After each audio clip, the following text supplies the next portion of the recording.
Welcome to the biology class. So let us start. We were studying the chapter molecular basis of inheritance, and in this today's topic we will be discussing about structure of DNA molecule. So as we discussed yesterday that DNA is made of nucleotide, and each nucleotide consists of three components, that is deoxyribose sugar, nitrogenous base and phosphate. तो similarly DNA भी nucleotides का बना है. तो DNA की खास बात ये होगी कि उसका जो न्यूक्लियोटाइड है it consist of first ribose sugar, पर ये शुगर कैसी होगी, डीऑक्सी होगी. दूसरा नाइट्रोजनस बेस. तो कौन कौन से बेस प्रेजेंट होते हैं इसमें, A, T, G and C. Remember DNA में यूरेसिल नहीं होता है. और तीसरा होता है phosphate. If I show you the structure of this, the first portion represents the ribose sugar. तो आप देखेंगे ये हो गया आपका डीऑक्सीराइबोस शुगर. अब याद रखना डीएनए में डीऑक्सीराइबोस शुगर होती है. अगर और प्रिसाइज बोलूं तो डीएनए का फुल फॉर्म होता है 2-deoxyribonucleic acid. So basically this 2-deoxyribose sugar and this is the nitrogenous base, that is purines and pyrimidine. तो purines are A and G and pyrimidine are T and C. Third one is phosphate group PO4 negative. और जब ये combine करते हैं तो this forms the complete nucleotide. अब एक बात याद रखना, just for the knowledge, we have studied about the energy currency that is called as ATP. तो यहाँ पे adenosine stands for nitrogenous base A. Triphosphate का मतलब होता है 3 फॉस्फेट ग्रुप हैं. तो अगर मैं वैसे बताऊं तो ये इफ दिस रिप्रेजेंट्स द, थोड़ा प्रॉपर नहीं बन पाता है इससे, तो ये हो गया आपका बेस फर्स्ट पोजीशन पे. और यहाँ पे जो फॉस्फेट ग्रुप है, ट्राईफॉस्फेट का मतलब होता है 3 फॉस्फेट ग्रुप. ओके, तो जो हम एटीपी का मॉलिक्यूल पढ़ते हैं वो और कुछ नहीं है, एक प्रकार का न्यूक्लियोटाइड है, but it consist of triphosphates. 3 phosphate group होते हैं. यही फॉस्फेट ग्रुप जब टूटते हैं तो इनके टूटने से एनर्जी रिलीज होती है. ओके, बट यहाँ पे जब हम डीएनए के न्यूक्लियोटाइड्स की बात करते हैं तो these are in the form of monophosphates. ये किस फॉर्म में प्रेजेंट है, मोनोफॉस्फेट्स. तो इसको कहते हैं AMP. तो जैसे for example if this is adenine तो हम इसको कहेंगे adenosine monophosphate. Okay, because single phosphate group is present, so it is called as monophosphate. Now when we study the structure of DNA, तो यहाँ ये कुछ डिग्निटरीज हैं बेटा. This lady is Rosalind Franklin. these person are Watson and Crick, and this person is Morris Wilkins. तो Morris Wilkins का नाम आपने एक्सरे डिफ्रैक्शन में सुना होगा. रोजालिंड फ्रैंकलिन का बहुत इंपॉर्टेंट रोल था डीएनए के स्ट्रक्चर की डिस्कवरी में. तो जो हेलिकल अरेंजमेंट था वो इनके द्वारा दिया गया था. And the credit for discovery of DNA goes to Watson and Crick. तो वॉटसन, क्रिक और मॉरिस विल्किंस को डीएनए की डिस्कवरी के लिए नोबेल प्राइज मिला था. रोजालिंड फ्रैंकलिन को इसलिए नहीं मिल पाया था because she died of cancer. तो उस समय नोबेल प्राइज पोस्ट ह्यूमस नहीं दिया जाता था.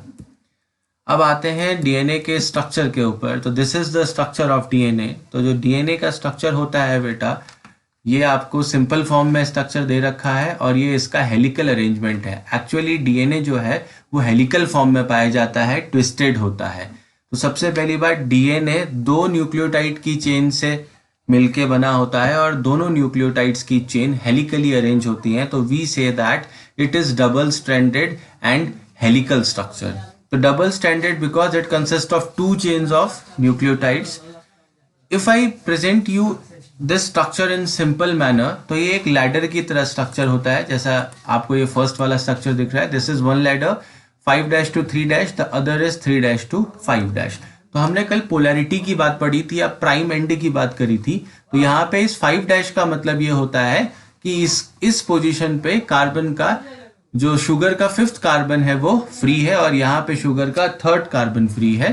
तो सिमिलरली इसके अपोजिट ये पोलैरिटी होती है. वी विल ऑल्सो डिस्कस कि ये ऐसा क्यों है, क्यों ये एंटी पैरेलल पोलैरिटी है. एंटी पैरेलल का मतलब है if one stand has polarity 5' to 3', the other has 3' to 5'. But अभी के लिए इतना ही समझिए, फिर I will come to the explanation part. तो DNA is double stranded polynucleotide molecule. I hope double stranded clear हो गया हो. Sugar and phosphate forms the backbone. The base is projected to inside. Sugar और phosphate जो है वो इसका backbone बनाते हैं. पीछे का पोर्शन बनाते हैं और जो बेस होते हैं वो आपको बाहर की तरफ दिखते हैं। तो जो यहाँ पे बेस की मैं बात कर रहा हूँ, जो आपको ATGC यहाँ दिख रहा है, these are basically nitrogenous base. The two strand are coil around each other and arrange anti parallelly. तो मैंने कहा कि दोनों स्ट्रैंड क्या है, कॉइल्ड है मतलब हेलिकल है, और एंटी पैरेलल अरेंजमेंट है। एंटी पैरेलल मतलब one has got the polarity 5' to 3', so other has 3' to 5'. Okay, the two strands of DNA have the common diameter of 20 angstrom or 2 nanometer. तो जब हम बात करते हैं ये होता है डायमीटर, ये वाला। तो जो 5' से 3' के बीच की जो डिस्टेंस है वो कितनी है बेटा, 2 नैनोमीटर और 20 एंगस्ट्रॉम। फिर आते हैं adenine of one strand pair with thymine of another strand by 2 hydrogen bond and vice versa. Now you know that in a nucleotide, आपको पता है कि न्यूक्लियोटाइड की चेन कैसे बनती है। न्यूक्लियोटाइड की चेन से मेरा मतलब है ये जो 5' से लेके नीचे 3' तक की चेन बनती है, ये कैसे बनती है, this you people are aware, क्योंकि आपने पढ़ा था ग्लाइकोसिडिक लिंकेज और फॉस्फोडाइस्टर लिंकेज होते हैं इसमें। बट ये दोनों चेन एक दूसरे से जुड़ कैसे रही हैं, ये यहाँ पे समझना है। तो एडेनिन हमेशा थाइमिन से पेयर करता है और यहाँ पे हाइड्रोजन बॉन्ड बनाता है। तो A pairs with T by 2 hydrogen bond, मतलब A और T के बीच में कितना हाइड्रोजन बॉन्ड बन रहे हैं, 2, और G C के साथ पेयर करता है बाय 3 हाइड्रोजन बॉन्ड। ओके, तो A T के साथ 2 हाइड्रोजन बॉन्ड बनाता है और G C के साथ 3 हाइड्रोजन बॉन्ड बनाता है। ये मैंने यहाँ पे भी, यहाँ पे अगर मैं इसको ऐसे दिखा दूं तो A T के साथ 2 बॉन्ड बना रहा है और G C के साथ 3 हाइड्रोजन बॉन्ड बना रहा है।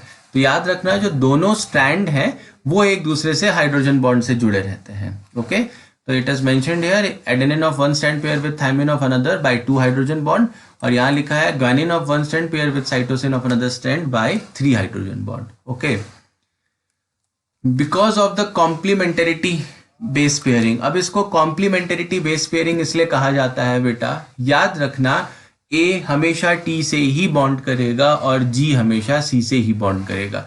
तो अगर आपको एक भी चेन के बेस पेयर पता है, से फॉर एग्जांपल समझो कि ये मेंशन नहीं था यहाँ पे, अगर आपको एक भी चेन के बेस पेयर पता है तो आप उसका अपोजिट चेन का बेस पेयर अपने आप ही पता कर सकते हैं। लाइक G हमेशा किससे बाइंड करता है, C से, T किससे करता है, A से, A किससे करेगा, T से। तो जैसे फॉर एग्जांपल यहाँ पे इन्होंने दिया है कि अगर फर्स्ट स्टैंड का इन्होंने बेस पेयर दे रखा है आपको 5' to 3', AGC, TTT, ACA and this keeps on going, तो आप इसके अपोजिट स्टैंड की पोलैरिटी खुद पता कर सकते हैं, क्योंकि A के बगल में हमेशा T आता है, G के बगल में C आता है, C के अपोजिट G आएगा।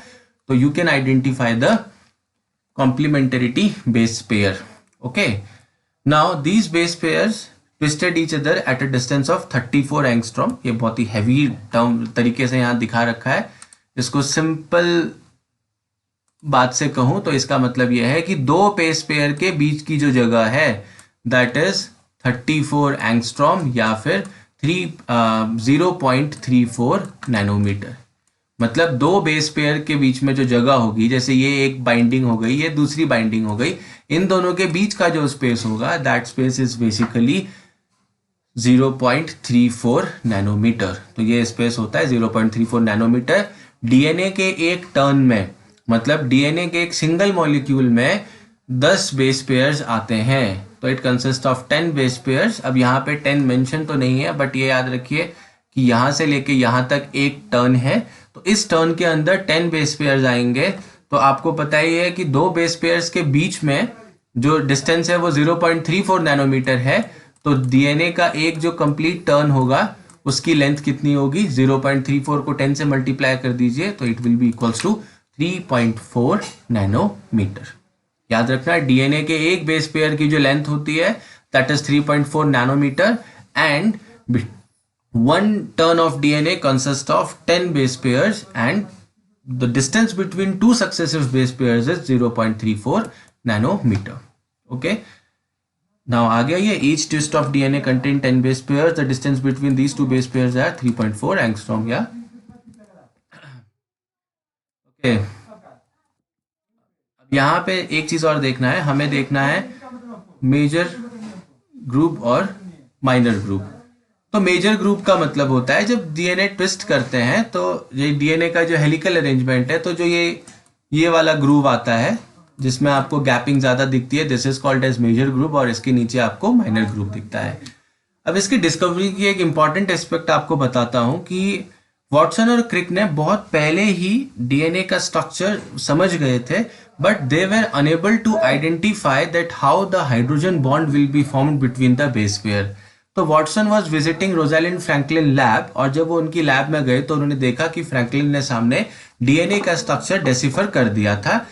फ्रैंकलिन ने हेलिकल अरेंजमेंट किया था, तो वॉटसन को क्लिक कर गया कि it is due to the helical arrangement तभी पॉसिबल है कि डीएनए के दोनों स्ट्रैंड एक दूसरे से कंबाइन करेंगे। ओके, आप ये काम कर भी सकते हैं। फॉर एग्जाम्पल, आप न्यूक्लियोटाइड्स की चेन बनाइए।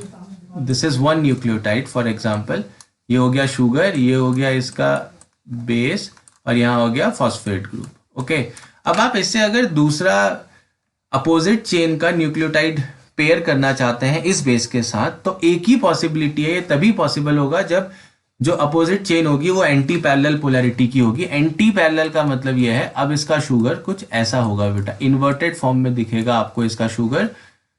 तो this is the sugar for example. अभी डायग्राम इतना प्रॉपर माउस से बन नहीं पाता है, तो ये हो गया इसका फिफ्थ कार्बन, यहाँ पे ये वाला फिफ्थ कार्बन हो गया, ये हो गया इसका फर्स्ट कार्बन। अब फर्स्ट कार्बन में इसके क्या प्रेजेंट है बेटा, बेस प्रेजेंट है, तभी पॉसिबिलिटी है कि ये एक दूसरे से कंबाइन कर सके। Now today what you do, start practicing, ऐसे 5-6 लंबी चेन बनाइए, आप देखेंगे कि ये तभी पॉसिबल होगा जब ये आगे चल के ऐसे हेलिकली ट्विस्ट करेगा, अदरवाइज डीएनए का स्ट्रक्चर आप नहीं बना सकते। So that is all about the structure of DNA. अब यहाँ पे किसी डीएनए में बेस पेयर्स का कंपोजिशन निकालने के लिए another biologist was there, the name is Edwin Chargaff. तो इन्होंने जो रूल दिया, इनको कहा गया चारगाफ बेस कॉम्प्लीमेंटेरिटी रूल। तो इन्होंने कहा था कि किसी भी डीएनए में जो अमाउंट होता है ए का हमेशा टी के बराबर होगा और जी का सी के बराबर होगा। कहने का मतलब ये है, द अमाउंट और the concentration of adenine in a DNA is always equals to the concentration of thymine, और जी का हमेशा किसके बराबर होगा, सी के बराबर होगा। ओके, और इन्होंने कहा था कि ए हमेशा टी के साथ बेस पेयर करेगा और जी हमेशा सी के साथ बेस पेयर करेगा। तो अब ये इसका लॉजिक क्या है, इसके लिए क्वेश्चन दिया है हमने नीचे, in a given DNA proportion of different bases was found to be. अब देखा, इन्होंने डीएनए की स्टडी करी और किसी साइंटिस्ट ने बताया कि डीएनए में जो एडेनिन की अमाउंट है वो 30% है और ग्वानिनिन की अमाउंट है 20% है। तो ये पूछ रहे हैं कि find the amount of remaining base pair, that is G कितना होगा और सी कितना होगा। तो आप इसके बेसिस पे जितना एडेनिन है उतना ही आपका, सॉरी जी नहीं, फाउंड द टी और सी का कंसेंट्रेशन आपको निकालना रहेगा। तो आप देखिए कि जितना यहाँ पे ए गिवन है उतना ही टी होगा, दैट इज एडेनिन इज 30%, तो टी विल ऑल्सो भी 30%, और जी का आपका कंसेंट्रेशन 20 है, तो सी का भी कितना होगा बेटा, 20% होगा। ओके, तो ये है चारगाफ का बेस कॉम्प्लीमेंटेरिटी रूल। तो with this the structure of DNA is complete, and that is all for today. Thank you.